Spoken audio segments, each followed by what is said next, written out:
सभी साथियों को सादर नमो बुद्धाय जय भीम।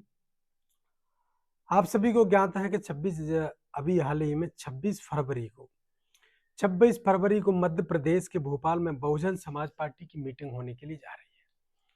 ये मीटिंग अभी हाल ही में नवीन प्रदेश प्रभारी के रूप में 10 बरस बाद राज्यसभा के पूर्व सांसद राजाराम जी की मध्य प्रदेश में वापसी हुई है। और मध्य प्रदेश के लोगों की मांग क्या है, उन मांगों के बारे में मैं आपसे चर्चा कर रहा हूं। मध्य प्रदेश के लोगों की क्या मांग है, क्या चाहते हैं मध्य प्रदेश जब से बहुजन समाज पार्टी शुरू हुई तब से मध्य प्रदेश में बसपा का दबदबा रहा। और ये दबदबा कब खत्म हुआ, क्यों हुआ, इसके पीछे भी हम बात कर रहे हैं। हम बात कर रहे हैं आखिर मध्य प्रदेश में जो डीलें चल रही हैं, मध्य प्रदेश को जो खत्म किया जा रहा है षड्यंत्र के तहत। मध्य प्रदेश में सिर्फ पेट पालन का काम चल रहा है और जो प्रदेश के जो नेतृत्व है, प्रदेश के नेता हैं, प्रदेश के अध्यक्ष हैं, वो काम तो करते नहीं है, सिर्फ और सिर्फ अपना पेट भरने का संसाधन बना लिया है। इस पर 2-3 बातें मैं आपसे करूंगा। आप कमेंट बॉक्स में अपनी राय दें और वीडियो को ज़्यादा से ज़्यादा शेयर करें। और खासकर मैं जो आपको बता रहा हूं उस बात को अगर मीटिंग में आप जाते हैं तो आपको बातें प्रदेश प्रभारी से बातें करनी है और पूछना भी है कि आखिर मध्य प्रदेश को आखिर क्यों बर्बाद किया जा रहा है। चलो बात कर लेते हैं। बात कर रहे हैं मध्य प्रदेश में 1989 से बहुजन समाज पार्टी चुनावी मैदान में आई। चुनावी मैदान में जब जब बसपा मैदान में उतरी तब बसपा कभी खाली हाथ नहीं लौटी। 2 सीटें, 4 सीटें, 8 सीटें, 10 सीटें, 11 सीटों तक फाइनली बसपा पहुंची है। मध्य प्रदेश में 11 सीटें हाईएस्ट हैं। बसपा के 2 लोकसभा सांसद भी बसपा ने 2 बनाए मध्य प्रदेश में। मध्य प्रदेश का यह बोलबाला बड़ा बोलबाला था उस समय। तमाम काम करता थे, चाहे पीपी चौधरी हो, फूल सिंह बरैया हो, चाहे राधेलाल जर्मन हो। ऐसे लोगों ने बसपा को यहाँ पर मजबूत स्तंभ की तरह गाड़ा और उसे आगे बढ़ाया। बसपा 2003 में जब मध्य प्रदेश जब अलग हो गया छत्तीसगढ़ और मध्य प्रदेश, तब बसपा ने चुनाव लड़ा। तो फिर मध्य प्रदेश में बसपा 4 सीटें लेकर आई, फिर 7 सीटें लेकर आई, फिर बसपा 4 सीटें लेकर आई, फिर बसपा दो सीटें लेकर आई, फिर बसपा 2 सीटें लेकर आई, फिर बसपा आके 0 हो गई। अब ये सब कैसे हुआ, इसके पीछे के षड्यंत्र हम जान लेते हैं कि बसपा 0 आखिर क्यों हुई। पहली बात, बहुजन समाज पार्टी का हमेशा जो काम रहा है उस काम को लगातार चलता रहा है जब तक सांसद राज्यसभा राजा राम जी रहे। राजा राम जी ने मध्य प्रदेश को बड़े स्तर पर देखा है, पहले भी वो यहाँ रह चुके हैं। मान्यवर साहब कांसी राम के साथ भी रह चुके हैं। बहन मायावती भी मुरैना में रुकी हैं तो उनके साथ भी राजा राम जी पाए जाते थे और उन्होंने यहाँ पे काम किया है। मध्य प्रदेश को अपनी कर्म भूमि मानते थे कि उनका काम मध्य प्रदेश में शुरू हुआ था। मध्य प्रदेश में खासकर भोपाल में भी उन्होंने काम किया और मध्य प्रदेश की राजधानी के साथ साथ उन्होंने ग्वालियर चंबल अंचल को एक बड़ा अपना काम दिया और इसके साथ ही मध्य प्रदेश में एक बड़ी भूमिका राजा राम जी की रही है। अब राजा राम जी से कुछ बातें, कुछ सवाल हैं और उन सवालों को जो मीटिंग में पहुंच रहे हैं वो लोग उन सवालों को पूछे। वो सवाल क्या है हम बात कर रहे हैं। वो सवाल है कि 26 फरवरी को भोपाल में आयोजित जो बैठक होगी उसमें यह पूछना है कि मध्य प्रदेश में आखिर प्रदेश अध्यक्ष हटेगा या नहीं। अब प्रदेश अध्यक्ष क्यों हटना चाहिए ये बात भी जानना बेहद जरूरी है। इसलिए हटना चाहिए कि मध्य प्रदेश में प्रदेश अध्यक्ष ने बड़े बड़े सौदे किए। एक सौदे का जीता जागता उदाहरण मैं आपको सुना देता हूं, उसके बाद आप समझ जाएंगे कि आखिर इसके पीछे का कारण क्या है। मध्य प्रदेश में 1993 में जौरा विधानसभा से चुनाव लड़े सोनेराम कुशवाहा जी। सोनेराम कुशवाहा जी बसपा के विधायक बने। 1998 में बसपा से फिर विधायक बने। 2 बार विधायक बनने के बाद महज 2003 के चुनाव से पहले कांग्रेस में जो बसपा के मध्य प्रदेश में 4 विधायक जो भागे थे वो यही थे। सोनेराम कुशवाहा चले गए। सोनेराम कुशवाहा फिर उसके बाद कांग्रेस उनको टिकट नहीं दिया। जोरा से टिकट नहीं दिया तो उनके पास तमाम पार्टियां, समाजवादी से कभी चुनाव लड़े, कभी अन्य पार्टियों से चुनाव लड़े। बाबू सिंह कुशवाहा जी की पार्टी से चुनाव लड़े तो कई अन्य, फिर निर्दलीय भी कई बार चुनाव लड़े। उन्होंने 2003 में चुनाव लड़ा, 3 के बाद 8 में चुनाव लड़ा, 8 के बाद 13 में चुनाव लड़ा, 13 के बाद 18 में चुनाव लड़ा, और ये सभी चुनाव उन्होंने किसी ना किसी पार्टी से जोरा से ही लड़े, वो बसपा के अगेंस्ट ही लड़े।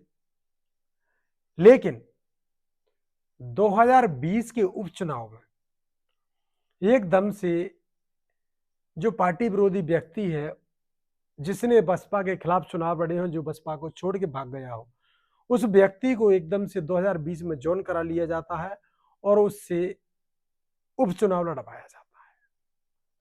आखिर क्या वजह थी जो उस आदमी को इतने विरोधी होने के बाद भी पार्टी में वापस लिया गया? एक बात। दूसरी बात, 2020 तो लड़वाया ही, लेकिन उसके बाद 2023 भी चुनाव लड़वाया, लेकिन वो भोला वाला व्यक्ति नहीं समझ पाया कि आखिर मेरे को लेकर और मेरे ऊपर कितना सौदा किया जा रहा है। सौदा यह था कि कुशवा का जो बैंक वोट है वो कांग्रेस की तरफ मूव कर रहा था, तो उसको रोकने के लिए कांग्रेस बसपा के प्रदेश अध्यक्ष ने यह चाल चली और इधर से उनको उठा के लाए।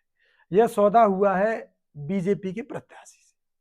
बीजेपी से जो चुनाव लड़ा वो चुनाव जीत गया उपचुनाव में, लेकिन मुख्य चुनाव 2023 में वो चुनाव हार गया।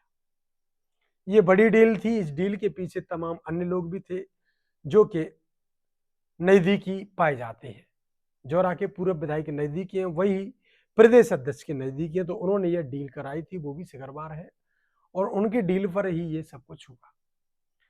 2 बार चुनाव लड़ने के बाद भी फिर से सोनेराम कुशवाहा फिर कांग्रेस में चले गए।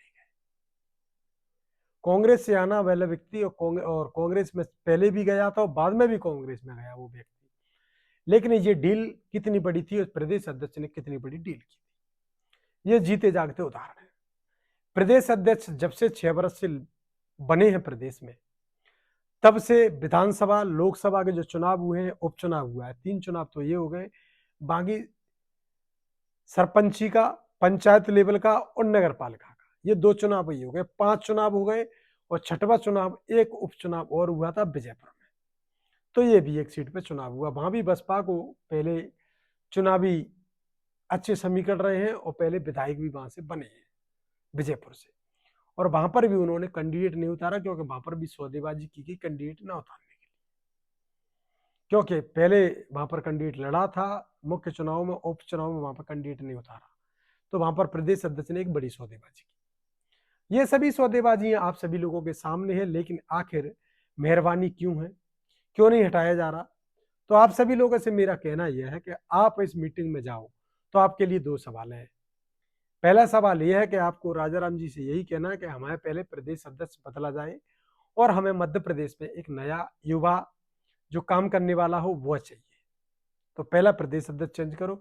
दूसरी बात, जो जितने भी जिला अध्यक्ष डीएक्टिव है या फिर जो पहले से चाटुकारिता कर रहे हैं प्रदेश अध्यक्षों की, उन लोगों को हटाकर नए जिलाध्यक्ष बनाए जाए। 30-40 सालों से जो लोग लगे हुए हैं उनको भी अब साटलान किया जाए और उनका काम जरूर लिया जाए, लेकिन मैं ये कहता हूं कि पदों पर रहकर नहीं, उनको बगैर पद के काम लिया जाए। पदों पर रहकर वो कहीं ना कहीं सौदेबाजी का ही काम करते हैं, इसलिए बसपा की कमजोरी का मुख्य कारण यही रहा है।